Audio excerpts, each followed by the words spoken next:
성도 여러분 안녕하세요. 오늘은 4월 2일입니다. 사순절 40일로 따지면 벌써 32일째가 되었습니다. 첫날 녹화를 시작한 것이 엊그제 같은데 벌써 32일째가 되었네요.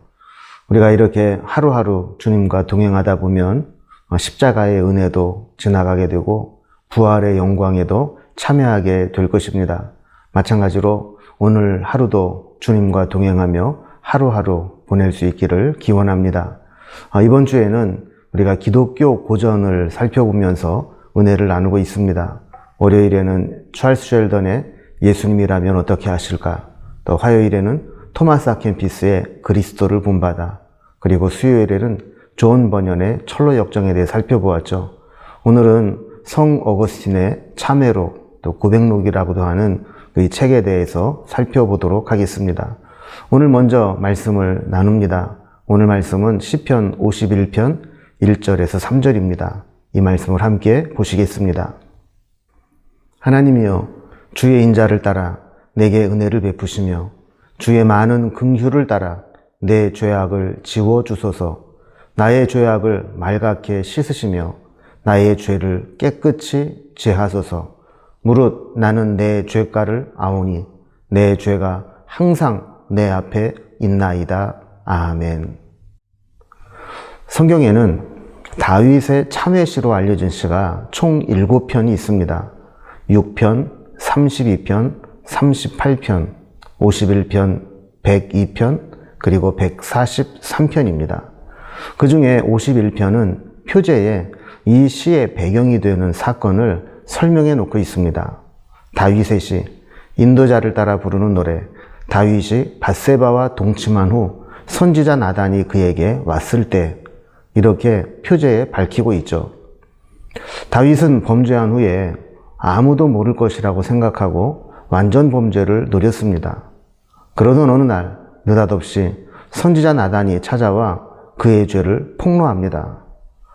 보통 사람들 같으면 죄를 덮기에 급급하고 변명하려고 했겠지만 다윗은 변명하지 않았습니다. 본문의 배경이 되는 사무엘하 12장 13절에 보면 다윗이 나단에게 이르되 내가 여호와께 죄를 범하였노라 라고 인정하며 그의 죄를 사죄하는 것을 보게 됩니다. 사람의 인격을 알 수 있는 여러 가지 기준이 있지만 그 중에 하나는 잘못을 지적받았을 때 어떻게 받아들이느냐 하는 것입니다. 어떤 사람은 자신의 부족함이나 잘못이 드러나거나 지적을 받으면 벌써 안색이 변하고 그것을 이야기해 준 사람이 무안할 정도로 불쾌한 표정을 짓습니다. 그리고 자신의 잘못을 고치기는커녕 오히려 그것을 이야기해 준 사람에 대해 반감을 갖고 불평합니다. 그러나 인격적으로 성숙한 사람은 그것을 자신의 성장과 성숙의 기회로 삼습니다. 그리고 어렵게 이야기해 준 사람에 대해 고마운 마음을 갖게 되죠. 시편 51편을 통해 다윗은 자신의 잘못을 지적받았을 때 그의 죄를 낱낱이 고백합니다. 세상적인 신분으로는 왕이었지만 나단 선지자 앞에서 그는 왕이 아닌 죄인으로 여기며 하나님 앞에 참회했던 것입니다. 하나님 앞에 죄사함을 받기 위해 은혜를 구하는 모습을 보게 됩니다. 시편 51편을 묵상해 보면 다윗이 얼마나 죄로 인해 고통스러워했는가를 알 수 있습니다.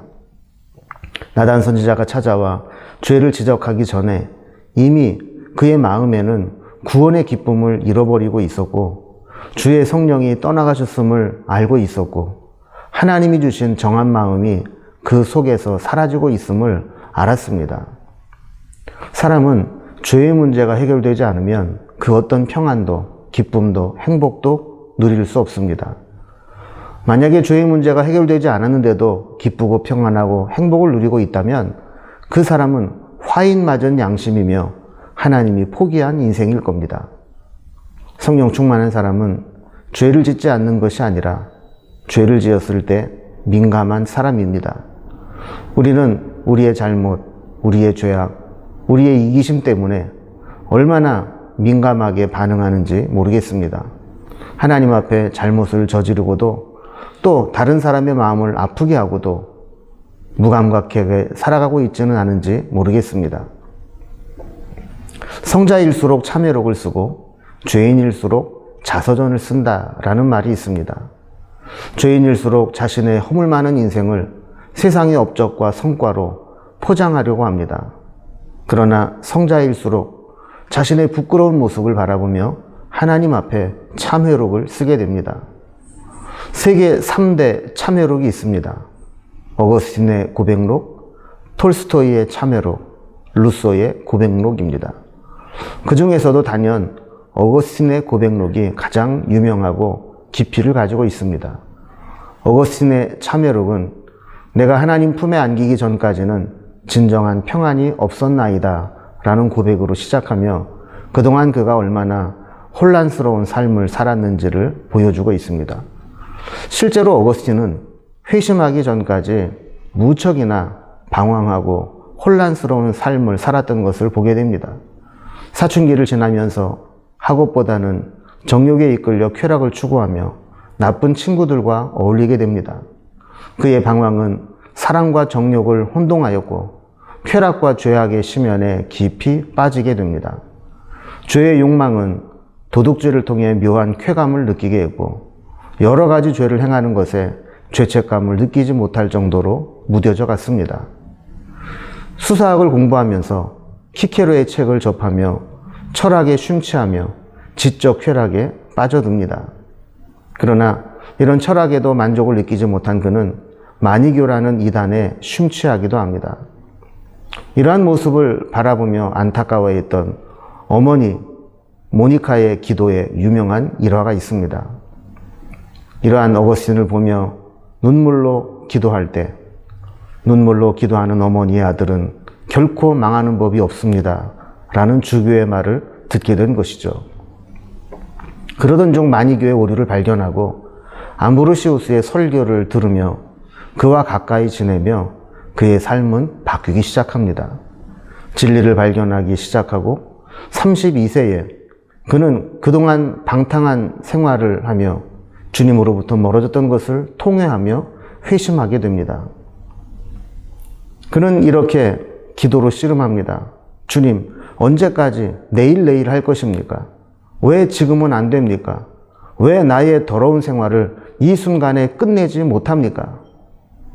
이렇게 절규하며 기도로 씨름할 때 집어들고 읽어라 라는 소리를 듣게 되고 성경책을 펴들고 처음에 눈에 띄는 곳을 읽으라는 하나님의 명령으로 해석합니다. 그리고 그가 찾은 성경은 로마서 13장 13절부터 14절까지 말씀이었습니다. 낮에와 같이 단정히 행하고 방탕과 술 취하지 말며 음란과 호색하지 말며 쟁투와 시기하지 말고 오직 주 예수 그리스도로 옷 입고 정욕을 위하여 육신의 일을 도모하지 말라. 이 말씀은 하나님께서 자신에게 하는 말씀처럼 여겨졌습니다. 어거스틴은 33세에 세례를 받고 변화된 삶을 살기 시작합니다. 그리고 그는 오랜 세월 하나님 없이 방황했음을 고통스러워했습니다. 이러한 내용들이 어거스틴의 고백록, 참회록에 기록되어 있죠. 우리도 다를 바 없습니다. 육신의 정욕, 안목의 정욕, 이생의 자랑을 따라 살아갑니다. 아닌 것처럼 포장하며 살아가지만 우리의 속사람은 얼마나 이기적이고 교만한지 모릅니다. 이러한 유혹에서 누구도 자유롭지 못합니다. 가만히 우리를 돌아보면 우리 안에 얼마나 교만한지, 얼마나 이기적인지, 때로 얼마나 잔인하고 얼마나 무서운 생각을 하는 존재인지를 알게 됩니다. 여러분은 만약 지금 참회록과 자서전 둘 중에 하나를 남기라고 한다면 어떤 것을 남기고 싶으십니까? 후대에 나의 업적을 기리고 명성을 남기기 위해 자서전을 쓰고 싶으십니까? 아니면 하나님을 만나기 이전의 삶과 하나님 만난 이후의 삶을 소개하면서 하나님의 은혜를 고백하고 싶으십니까? 어거스틴이 하나님 앞에 참회록을 쓰고 그의 삶의 지난날을 고백하며 변화된 삶을 살았듯이 우리도 이 사순절을 맞아 우리의 모습을 돌아보고 참회록을 쓰는 심정으로 하나님 앞에 서 있을 수 있기를 기원합니다. 기도하시겠습니다. 하나님 아버지, 어거스틴은 그의 참회록을 통해 주님을 만나기 이전에 방탕하고 혼란스러웠던 삶들을 고백하며 주님을 만나게 되는 과정과 변화된 후의 삶을 고백하는 것을 보게 됩니다. 우리에게도 이 세상에 자랑거리 하나도 없습니다. 주님 앞에 서면 오직 내가 죄인인 것과 방탕하고 혼란스러운 삶을 살았던 것뿐임을 고백합니다. 사순절을 보내며 우리의 실존을 주님 말씀 앞에 바라보게 하시고 참회함으로 고백함으로 주님의 은혜를 덧입는 시간이 되게 하여 주옵소서. 예수님의 이름으로 기도드리옵나이다. 아멘. 사랑하는 성도 여러분, 오늘 우리는 고백록, 참회록을 썼던 어거스틴의 심정으로 하나님 앞에 참회하며 고백하는 마음으로 하루를 살아가면 어떨까요? 주님이 기뻐하시는 모습이 아닐까 싶습니다.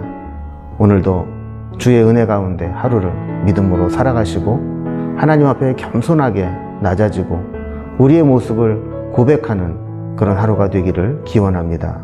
오늘도 믿음으로 승리하시고 내일 다시 뵙도록 하겠습니다.